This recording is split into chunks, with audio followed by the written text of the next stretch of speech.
When you look in the mirror, do you like what you see? Are your lips far too thin, breast size less than a D? Is there a certain way that we are supposed to be? Society says one thing, so we must all agree. We may deny it, say we're unique to our friends while spending hours online searching for the latest trends. And if you have nothing to match, then you must go out and spend, doing your best to have what all the famous stars recommend. And sure, it's harmless, but goodness, it's such a shame. The only way we can feel good is if we all look the same. Dream of another person's face, making their image your aim. 'Cause if asked who you want to look like, would you ever say your own name?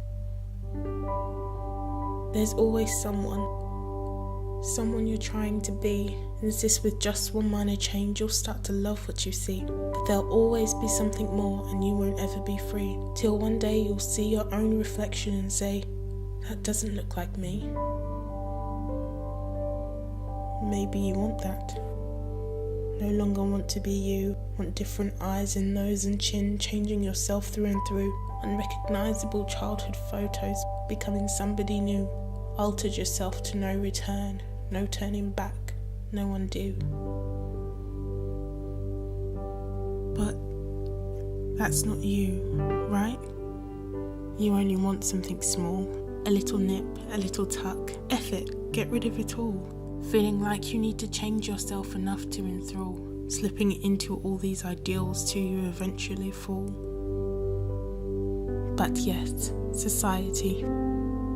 Their standards we must all fit, following the rules that they have given, losing ourselves bit by bit, conforming little by little, but never wanting to admit, failing to see that we are slowly becoming a major part of it.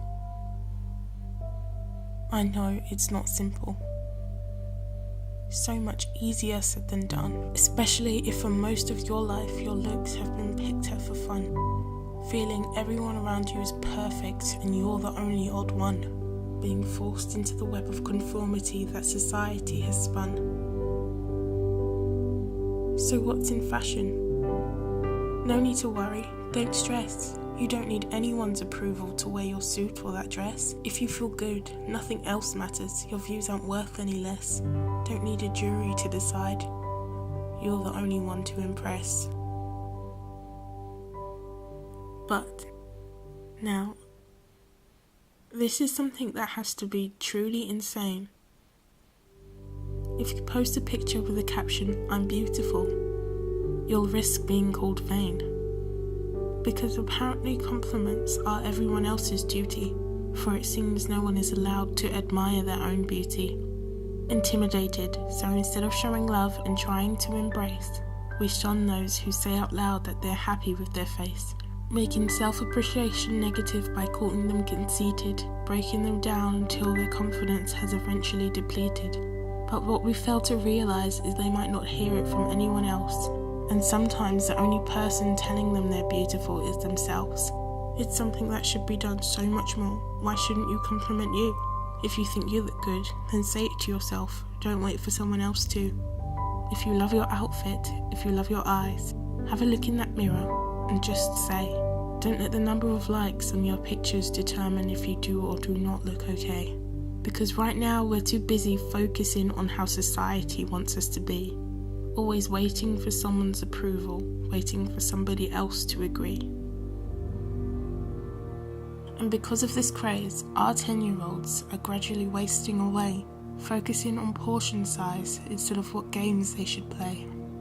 And their bodies slowly becoming frailer, more fragile and weak, too busy counting calories to be counting for hide and seek, thinking of surgery before they have even fully grown. Can you blame them? One day it will be all they have ever known. They can't find anyone around them who is proud to look the way they do. Implants here, injections there, looking so different to how they once used to. So what reason will our kids have to love the reflection that they see, if everyone around them is too busy looking for somebody else to be? So for our children,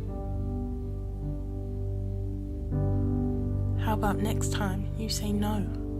They say they don't like how you look. You shrug your shoulders and say, so? Follow your homemade set of rules, let your uniqueness glow. And from example, our kids will learn to let their own minds show.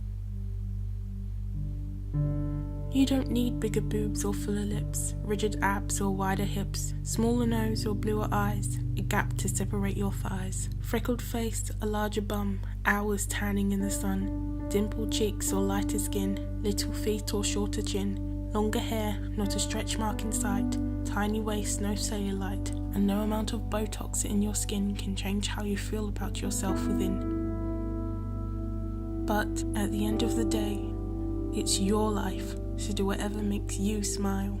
After all, we are only on this earth for a very short while.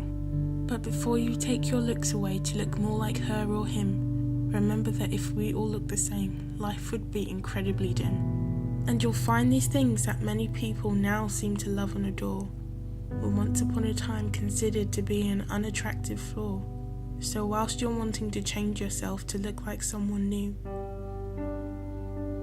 someone else is already trying to imitate you.